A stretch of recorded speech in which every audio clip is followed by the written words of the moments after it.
Back to news. కౌన్ బనేగా Vizianagaram MP. ఏ ఒక్క పార్టీకో కాదు, అధికార విపక్షాలకు పెద్ద చిక్కుముడిగా మారింది విజయనగరం ఎంపీ అభ్యర్థి ఎంపిక.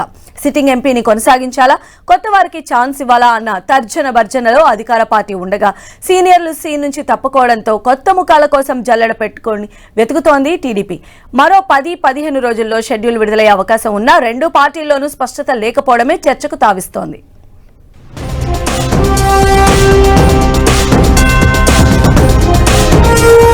విజయనగరం ఎంపీ అభ్యర్థి ఎంపిక అధికార విపక్షాలకు తలనొప్పిగా మారింది.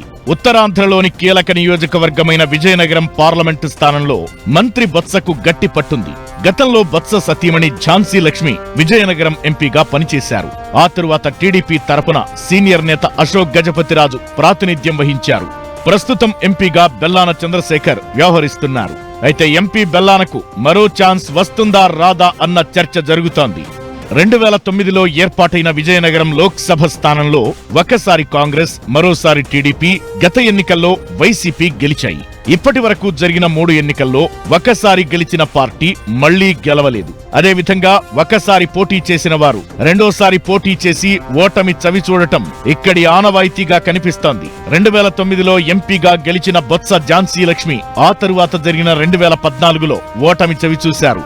2014లో ఎంపీగా గెలిచిన కేంద్ర మాజీ మంత్రి అశోక్ గజపతిరాజు గత ఎన్నికల్లో అనూహ్యంగా ఓటమి మూటగట్టుకున్నారు. ఇక ప్రస్తుత ఎంపీ బెల్లానకు టికెట్ వస్తుందా రాదా అన్న క్లారిటీ లేదు. ఆయన పనితీరుపై పెద్దగా వ్యతిరేకత గాని, అలా అని అంత సానుకూలత గాని కనిపించడం లేదు. దీంతో బెల్లానను కొనసాగించడంపై వైసీపీ అధిష్టానం తర్జన భర్జన పడుతోంది. వాస్తవానికి విజయనగరం ఎంపీగా జిల్లా పరిషత్ చైర్మన్ మజ్జి శ్రీనివాసరావు పేరును చాలా సీరియస్ గా పరిశీలించింది అధిష్టానం. వైసీపీలో మార్పుల ప్రక్రియ చేపట్టిన తొలినాళ్లలోనే మజ్జి శ్రీనివాసరావును విజయనగరం పార్లమెంటు సమన్వయకర్తగా నియమిస్తారని ప్రచారం జరిగింది. అయితే అనూహ్యంగా విశాఖ పార్లమెంటు ఇన్ఛార్జిగా మాజీ ఎంపీ బొత్స ఝాన్సీ నియామకంతో విజయనగరంలో మజ్జి శ్రీనివాసరావుకు అవకాశాలు తగ్గిపోయాయి. మంత్రి బొత్సకు స్వయాన మేనలుడైన మజ్జి శ్రీనివాసరావుకు ఎంపీగా అవకాశం ఇస్తే బొత్స కుటుంబంలో 5 టిక్కెట్లు కేటాయించినట్లవుతుంది. ఇది విమర్శలకు కారణమయ్యే అవకాశం ఉండటంతో జడ్పీ చైర్మన్ మజ్జి శ్రీనివాసరావు పేరు దాదాపు తెరమరుగైందంటున్నారు. ఇక ప్రస్తుత ఎంపీ బెల్లానకు ప్రత్యామ్నాయంగా ఒక్క మజ్జి శ్రీనివాసరావు మాత్రమే కనిపించేవారు. ఈ పరిస్థితుల్లో మళ్లీ బెల్లానకు అవకాశాలు మెరుగయ్యాయంటున్నారు. మంత్రి బొత్సకు శిష్యుడిగా గుర్తింపు పొందిన బెల్లానకు జడ్పీ చైర్మన్ తో కొంత గ్యాప్ ఉందనే ప్రచారముంది. కానీ బొత్స అండదండలతోనే బెల్లానే ఎంపీగా బరిలో దిగే అవకాశాలు ఎక్కువగా ఉన్నాయని సమాచారం. ఇక టీడీపీలో ఎంపీ అభ్యర్థి ఎవరన్నది $1 మిలియన్ ప్రశ్నగా మారింది. కేంద్ర మాజీ మంత్రి అశోక్ పోటీ చేస్తానంటే ఆయనే అభ్యర్థి అయ్యే అవకాశముంది. కానీ అశోక్ కొంతకాలంగా తన బంగ్లా దాటి రావడం లేదు. అశోక్ కుమార్తె అదితి విజయలక్ష్మి గజపతిరాజుకి విజయనగరం అసెంబ్లీ టికెట్ ఇచ్చింది టీడీపీ. ఆమె ప్రచారం ప్రారంభించినా అశోక్ మాత్రం ఎక్కడా కనిపించడం లేదు. అడపాదడపా మాత్రమే వచ్చి వెంటనే వెళ్లిపోతున్నారు. అశోక్ శైలిని పరిశీలిస్తున్నవారు ఆయన ప్రత్యక్ష రాజకీయాలకు దూరంగా ఉండే ప్రయత్నం చేస్తున్నారంటున్నారు. దీంతో విజయనగరం ఎంపీ అభ్యర్థి ఎంపిక టీడీపీకి సవాల్గా మారింది.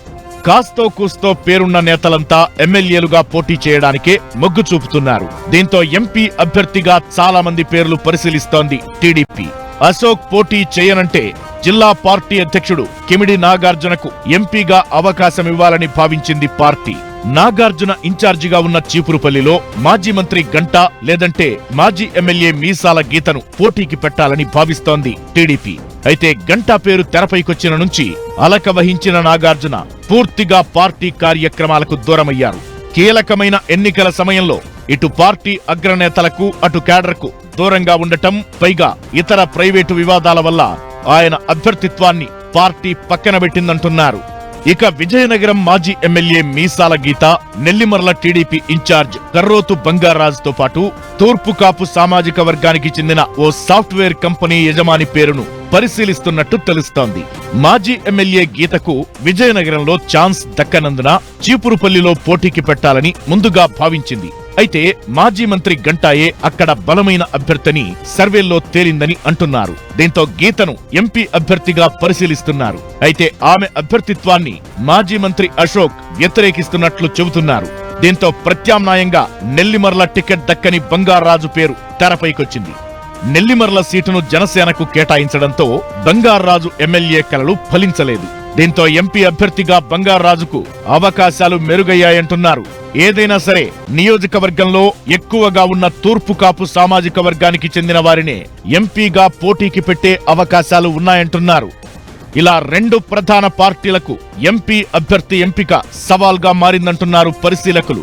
3-4 నెలలుగా రకరకాల పేర్లు ప్రచారం జరిగినా ఇంతవరకు ఎవరికీ గ్రీన్ సిగ్నల్ లభించలేదు. కొద్ది రోజుల్లో షెడ్యూల్ విడుదలయ్యే అవకాశం ఉన్నందున త్వరలో క్లారిటీ వచ్చే అవకాశం ఉందంటున్నారు.